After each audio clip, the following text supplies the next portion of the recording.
They thought I was just another IT technician, the one in the corner, always typing like I was hiding something. But when the CEO's lover deleted me from the project, she didn't know one thing: everything was in my hands. Every access point, every system configuration, every internal pathway, and I had no intention of leaving quietly. My name is Valerie Knox, and I've spent the last 4 years building the digital backbone of Iron Veil systems from the ground up. Every firewall, every encrypted pathway, every failsafe that kept our logistics clients' data secure, I coded them all. But on that Tuesday morning in February, as Denver's skyline glowed pale gold through the office windows, I was about to discover that loyalty meant nothing when corporate politics came into play. The call came at 9:15 a.m. sharp. Margaret from HR. Her voice artificially warm. "Valerie, could you join us in conference room B? Just a quick meeting." I saved my work a critical security patch I'd been perfecting for 3 weeks and walked down the hallway. The office hummed with its usual morning energy developers arguing about framework choices, sales reps scheduling demos, the coffee machine's familiar gurgle. I didn't know it would be the last time I'd hear these sounds as an employee. Conference room B held 3 people: Margaret, our CFO, Daniel Park, and her, Talia Rowe, officially our strategic development consultant, but everyone knew she was CEO Marcus Chen's latest acquisition in more ways than one. She sat there in her designer suit, manicured nails tapping against her leather portfolio, avoiding my eyes. "Please, have a seat." Margaret gestured to the chair across from them. The setup screamed ambush 3 against 1, documents already printed and waiting. Daniel cleared his throat. "Valerie, we need to discuss some organizational changes. As you know, Iron Veil is moving in a new direction with our security infrastructure." I kept my expression neutral, though my pulse quickened. "The infrastructure I designed." "Yes, well," Margaret interjected, sliding a packet across the table. "We've decided to bring in fresh perspectives. Talia will be heading the new security initiative, and we feel it's best to restructure the team accordingly." Fresh perspectives, the woman who couldn't distinguish between SSH and SSL, was going to lead security. I glanced at the packet, a termination agreement. Effective immediately. 2 weeks severance for 4 years of 60-hour weeks. "You're firing me 3 days before we deploy the Patterson update." My voice remained steady, professional. Inside, something darker stirred. Talia finally spoke, her voice carrying that practiced executive smoothness. "We've reviewed your code. We can handle the deployment." Reviewed my code. Like reviewing Shakespeare when you barely speak English. "I see."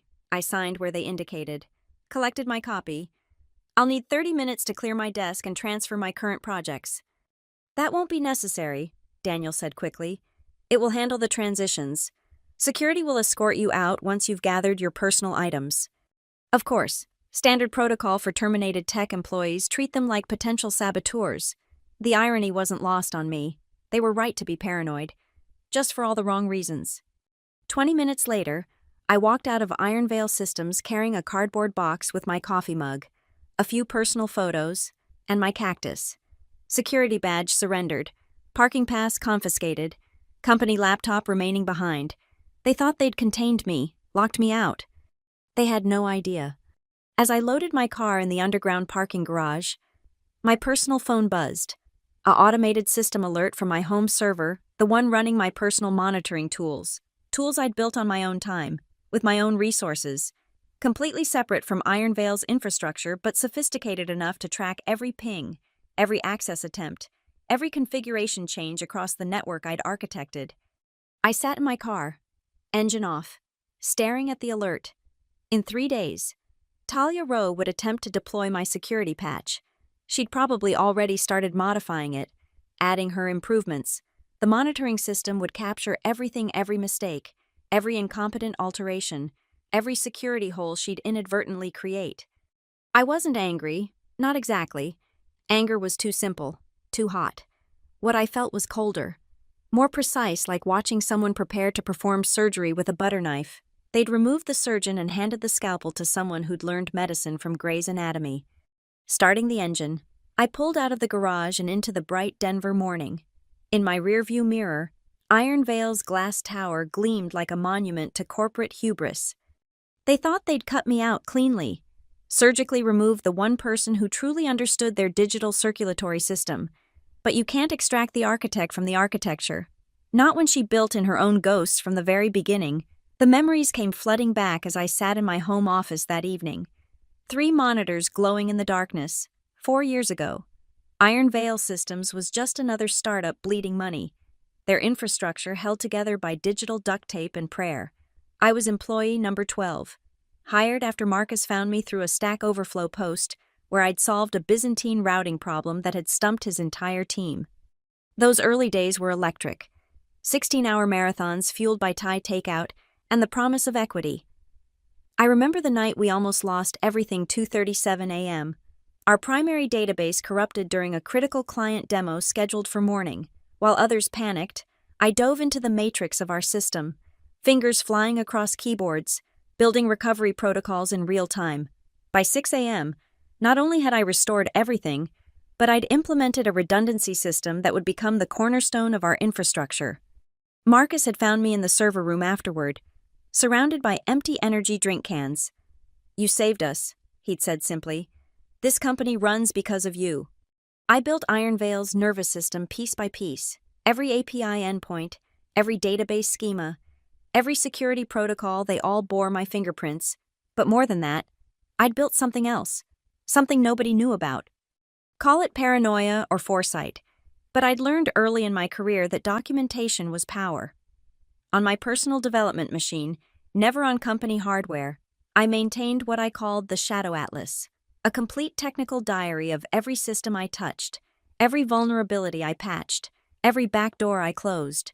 Not the code itself that belonged to Iron Veil, but the logic, the architecture, the intricate dependencies that made everything work.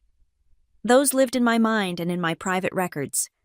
The Shadow Atlas wasn't just documentation, it was a parallel monitoring system, a ghost that haunted Iron Veil's infrastructure, using completely legal network analysis tools running on my own servers. I could observe the health of systems I'd built, like a doctor who'd implanted a pacemaker checking its rhythm from afar. Every configuration change, every access log, every anomaly, they all flowed to my personal dashboard. I'd started it as a way to monitor my work remotely, to catch problems before they exploded. Late nights when I couldn't sleep, I'd check the feeds, spot issues, and fix them before anyone noticed. I'd saved Iron Veil dozens of times from disasters they never knew were coming. But now, staring at the screens, I saw it differently. The Shadow Atlas wasn't just a monitoring tool, it was a perfect record of institutional knowledge they'd just thrown away. My phone buzzed. A text from Jake Morrison, one of the senior developers still at Iron Veil. "Val, what the hell? They said you quit. Talia's in your office going through your documentation." I typed back, "Didn't quit, got restructured. Good luck with the Patterson deployment." 3 dots appeared, disappeared, appeared again. Finally, "She's already talking about optimizing your code. Says it's unnecessarily complex." Unnecessarily complex. I almost laughed. Yes, quantum encryption algorithms tend to be complex when you're securing financial data for Fortune 500 logistics companies. But why burden Talia with such details? I pulled up the Shadow Atlas dashboard. There it was, a flurry of activity on the development servers. Access logs showed Talia's credentials hitting repositories she'd never touched before. Configuration files being modified. Test suites being disabled, probably because she couldn't figure out why they were failing. Each change was like watching someone perform surgery with a chainsaw. She was commenting out error handlers, removing validation checks, simplifying the complex authentication chains that kept our clients' data bulletproof. In her mind, she was streamlining. In reality, she was creating a digital Jenga tower, pulling out support beams because she couldn't see their purpose. I opened another terminal and began documenting everything, not interfering, that would be illegal. Just observing, recording, creating a time-stamped log of every modification. The Shadow Atlas grew heavier with each entry. By 11:45 p.m., I'd mapped out exactly what would happen when they deployed the Patterson update with Talia's modifications. The authentication system would work at first, but under load, with multiple concurrent users, Her simplified version would create race conditions. Security tokens would overlap. User sessions would bleed into each other. In approximately 72 hours, Iron Veil systems would have a catastrophic security breach, not because of any external attack, but because they'd replace the architect with an interior decorator who thought load-bearing walls were just aesthetic choices. I leaned back in my chair, the weight of predestined failure settling over me. They'd cut me out to make room for Marcus's lover, trading competence for comfort. Now they were about to learn that some knowledge can't be transferred in a 2-week notice period. Some systems are too complex for casual comprehension. The Shadow Atlas pulsed on my screens, a digital heartbeat of the infrastructure I'd built and they'd inherited. I wasn't going to sabotage anything. I didn't need to. Talia Rowe was doing that all by herself. 3 days post-termination, the Shadow Atlas lit up like a Christmas tree at 4:17 a.m.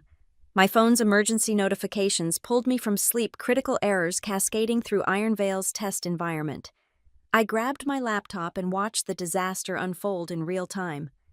Talia had pushed her optimized version of the Patterson update to staging. The authentication module I'd spent months perfecting reduced to a shell of its former self. She'd stripped out what she called redundant security layers, not understanding they were sequential safeguards, each catching what the previous might miss, like removing airbags from a car because you already had seatbelts. The test environment's automated load simulator began its routine stress test. Within minutes, the system hemorrhaged user sessions. Test account A suddenly had access to test account B's data. Permission boundaries dissolved. The logs showed chaos, a digital bleeding where every user potentially had access to everyone else's information.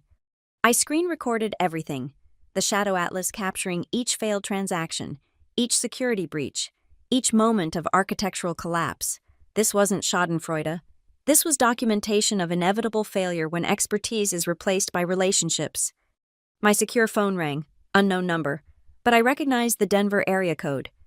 Valerie. The voice belonged to James Huang, senior engineer at the Federal Transportation Regulatory Authority.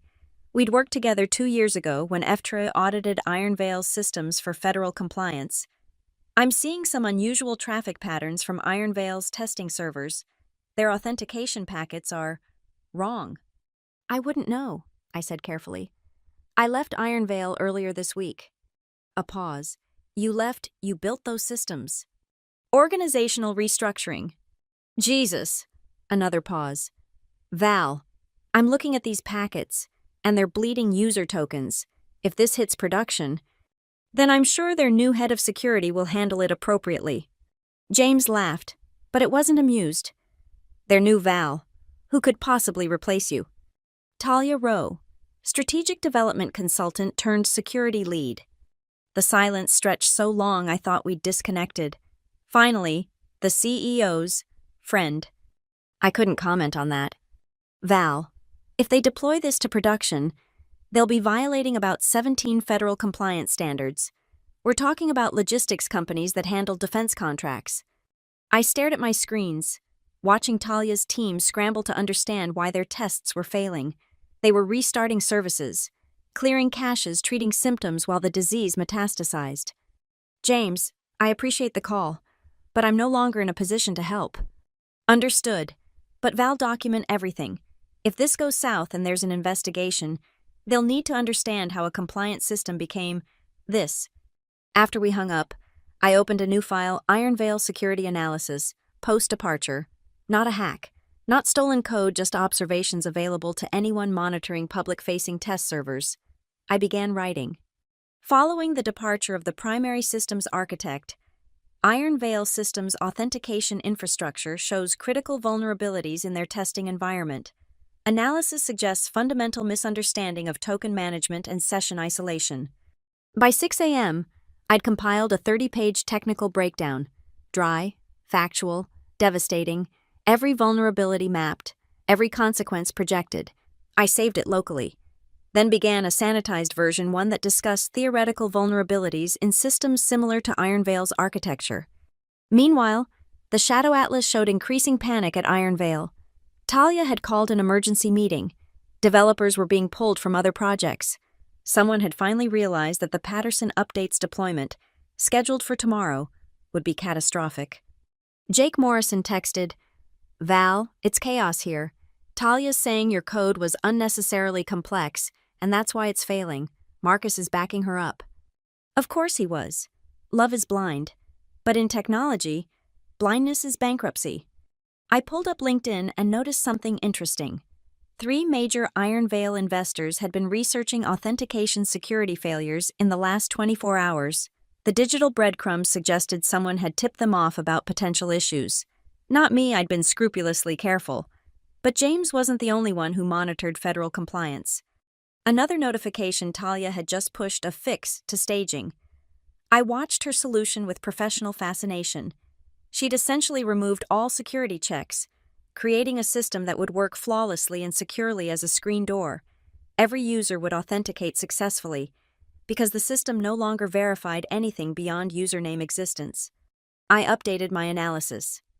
Emergency patches implemented in testing environment show critical misunderstanding of authentication fundamentals. System now validates user existence, but not user identity, equivalent to checking if someone has a driver's license without verifying the photo matches the holder. The Patterson deployment was 28 hours away. Iron Veil had 3 choices: deploy Talia's broken version and face federal investigation, delay and admit incompetence to clients, or somehow fix what they'd broken in the time remaining. They'd need a miracle, or they'd need to swallow their pride and call the one person who understood the system completely. My phone remained silent. Pride, apparently, was winning. The idea came to me at 2:14 a.m. as I sat in my home office reviewing 4 years of architectural decisions. If Iron Veil could replace me overnight, then I could replace Iron Veil's systems just as quickly, not with sabotage or theft, but with innovation. I opened a fresh development environment and began typing. Ghost Root version 5. A complete authentication and security framework built from scratch. Every lesson learned at Iron Veil, every optimization discovered through trial and error, every elegant solution to complex problems reborn in clean, pristine code that belonged to no one but me. This wasn't copying. I wasn't touching a single line of Iron Veil's proprietary code. This was like Beethoven writing a new symphony. After leaving an orchestra, the musical knowledge was his, even if the previous performances weren't. The architecture flowed from my fingers like water. Authentication modules that handled edge cases Talia couldn't even imagine. Session management that scaled elegantly under load. Security layers that worked in harmony, not opposition. Everything Iron Veil's system did, but better, cleaner, more efficient. By dawn, I had a working prototype. By noon, a full framework. By evening, comprehensive documentation that would make any developer weep with joy. Ghost Root wasn't just a replacement for Iron Veil's system. It was what their system should have evolved into if competence hadn't been sacrificed for office politics. I pushed the code to a private repository, then began crafting something else: a theoretical security analysis of authentication vulnerabilities in enterprise logistics platforms. No company names, no specific references, just a detailed examination of how systems fail when critical knowledge walks out the door. The paper was academic in tone, thorough in scope. It discussed token collision vulnerabilities, session bleeding risks, the dangers of simplifying complex security measures. Every issue I'd observed in Talia's modifications, presented as theoretical possibilities in poorly maintained systems. As I polished the final paragraphs, my Shadow Atlas flashed new alerts. Iron Veil's staging environment was down completely. They'd tried to roll back Talia's changes but had corrupted the deployment pipeline. The Patterson update was 16 hours away, and they had no working version to deploy. I checked my email and found a message from Dr. Sarah Chen at the Cybersecurity Institute of Denver, no relation to Marcus. Just an unfortunate coincidence of surnames. She ran a blog focused on enterprise security failures. Ms. Knox, I heard through professional channels that you've recently left Iron Veil Systems. I'm working on a piece about knowledge retention in tech companies. Would you be interested in discussing the challenges of architectural documentation and system handoffs? Strictly theoretical, of course. Strictly theoretical. I smiled and began composing a response. 3 hours later, I sat across from Dr. Chen in a quiet coffee shop in Lodo. She recorded our conversation as I explained, in careful, general terms, The catastrophic possibilities when complex systems lose their architects. Imagine, I said, sipping my cortado, a security system built like a symphony. Every component plays its part, creating harmony. Now imagine someone decides the violin section is unnecessarily complex and replaces it with a kazoo. The music might continue, but the harmony is destroyed. And in practical terms, she pressed. In practical terms, you get token collisions. User A suddenly has access to user B's data. Permission boundaries dissolve. In logistics platforms handling federal contracts, you're looking at compliance violations that could trigger immediate audits. Doctor, Chen leaned forward. How common is this scenario? More common than companies admit. They prioritize relationships over expertise, then scramble when reality intersects with their decisions. Any recent examples you're aware of? I met her eyes steadily. I deal in theoreticals, Dr. Chen, but I imagine we'll see some practical examples very soon. That evening, I published GhostRoot v5 on GitHub with a commit date of January 15th, well before my termination. The beauty of Git was that commit dates were just metadata, easily adjusted. Anyone looking would see a personal project I'd been developing for months, completely independent of my employment. The framework went live at 8:47 p.m. By 9:15, it had its first stars. By 10, developers were forking it, exploring its elegant solutions to problems they'd been struggling with. Meanwhile, the Shadow Atlas showed Iron Veil in full crisis mode, emergency meetings, frantic commits, developers working in parallel on different solutions. They'd even brought in external consultants, paying emergency rates for expertise they'd had in-house 72 hours ago. I updated my theoretical security paper with a new section, The Cost of Knowledge Loss in Critical Systems. It detailed, in purely hypothetical terms, how a company might spend hundreds of thousands in emergency consulting fees to replace expertise they'd dismissed for non-technical reasons. My phone buzzed, an unknown number with a Seattle area code. Valerie Knox. This is David Park from Quantum Logic Systems. We've been reviewing your GhostRoot framework. Would you be interested in discussing a senior architecture position? We believe in keeping our architects and letting them build. As I scheduled the interview, another alert flashed on the Shadow Atlas. Iron Veil had just pushed something to production. Not the Patterson update they'd missed that deadline. Instead, a hasty notice about system maintenance and temporary service interruptions. Translation, they'd failed to fix what Talia had broken and were buying time. The theoretical had become reality. The ghost architecture I'd built was now more stable than the system it had inspired. And somewhere in Iron Veil's glass tower, they were learning that some things can't be fixed by strategic development consultants, no matter who they're sleeping with. The plan crystallized over Turkish coffee at 3:30 a.m. Iron Veil had postponed the Patterson deployment indefinitely. Citing system optimizations, their stock had dropped 12% in after-hours trading.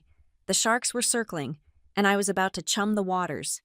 First, I refined GhostRoot's documentation, adding case studies that eerily paralleled Iron Veil's architecture purely coincidental. Of course, the examples demonstrated how proper authentication systems should handle edge cases, complete with performance benchmarks that would make any CTO salivate. Then came the masterstroke.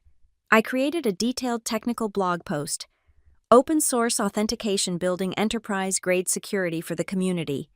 The post announced GhostRoot v5 as a free alternative to proprietary authentication systems, complete with migration guides from legacy platforms.